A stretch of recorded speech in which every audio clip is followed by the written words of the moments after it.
విశాఖపట్నంలో జనసేనానితో సేనాని, సేనానితో జనసేన, జనసేనతో సైనికులు అని ఒక విస్తృత స్థాయి సమావేశం పెట్టుకున్నారు పవన్ కళ్యాణ్ గారు. గుడ్ లక్, అది బాగా జరగాలని కోరుకుంటున్నాను మీ అభిమానిగా. అందులో సుగాలి ప్రీతి అంశాన్ని మీరు మాట్లాడడం మొదలుపెట్టిన నుంచి ఎత్తారు. 2019-20లో ఆనాడు ఆ ముఖ్యమంత్రికి ప్రశ్నించేవారే లేకపోతే 2019-20లో ఒక మాజీ ముఖ్యమంత్రిని అరెస్ట్ చేస్తే రోడ్ల మీదకి వచ్చి చెప్పుకోవడానికి కూడా లేని పరిస్థితులు. 2019-20లో ఏ మాజీ ముఖ్యమంత్రిని జగన్మోహన్ రెడ్డి అరెస్ట్ చేయలేదు.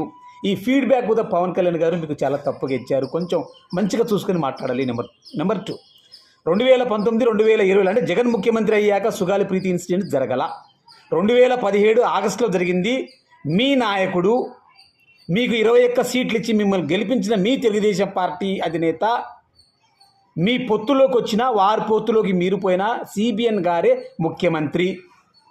2017 ఆగస్టులో జరిగితే దాదాపు సంవత్సరంన్నర కాలం ఒక ముఖ్యమంత్రికి, ఒక ప్రభుత్వాన్ని నడిపే ముఖ్యమంత్రికి మామూలు విషయం కాదు.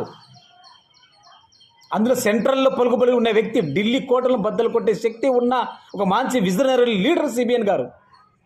మరి సంవత్సరంన్నర కాలంలో సిబిఎన్ గారు చెయ్యలేని పనిని కనీసం మీరు సుగాలి ప్రీతి గురించి ముఖ్యమంత్రిగా చంద్రబాబు నాయుడు గారు ముఖ్యమంత్రిగా ఉన్నప్పుడు ఒక్క మాట కూడా మీరు మాట్లాడలేదు. వెరసి జగన్ ముఖ్యమంత్రి అయ్యాక మీరు ర్యాలీ పెట్టి కర్నూలులో హల్చల్ చేసి సుగాలి ప్రీతి గారిని పక్కన కూర్చోబెట్టుకుని, మీరు కింద కూర్చోబెట్టుకుని, ఆమె పైన కుర్చీలో ఆమెను కూర్చోబెట్టుకుని నానా హంగామా చేశారు. ఇది రైట్, చాలా మంచి పని చేశారు పవన్ కళ్యాణ్ గారు. మీరు అలా చేయడంతోనే వైసీపీ గవర్నమెంట్ వరకు చేరగలిగింది. జగన్మోహన్ రెడ్డి గారు స్పెషల్గా కేసు తీసుకోవడం కూడా జరిగింది. హ్యాట్స్ ఆఫ్ పవన్ కళ్యాణ్ గారు, ఈ క్రెడిట్ మీకే. మరి అంతవరకు ఉన్న సంవత్సరంన్నర ముఖ్యమంత్రికి ఉన్న చంద్రబాబు నాయుడు మీద ఒక్క మాట మీరు మాట్లాడలేదు. జగన్ ముఖ్యమంత్రి అవుతూనే మీ సైనికులతో, మీ పార్టీ క్యాడర్తో దుమ్మెత్తి పోశారు. ఓకే, కానీ జగన్మోహన్ రెడ్డి గారి చిత్తశుద్ధిని మాత్రం మీరు స్వీకరించలేదు. ఒక మహిళా ఎస్పీతో కేసు ఎంక్వైరీ చేయించింది జగన్మోహన్ రెడ్డి గారు. సిఐడికి అప్పగించింది జగన్మోహన్ రెడ్డి గారు. సిబిఐకి అప్పగించింది జగన్మోహన్ రెడ్డి గారు. సిబిఐ మాకు ఇంతకంటే పెద్ద కేసులు లేవా, మాకు దేశంలో చాలా కేసులు ఉన్నాయి, మాకు ఈ కేసు వద్దు అని కోర్టులో అఫిడవిట్ దాఖలు చేసింది సిబిఐ.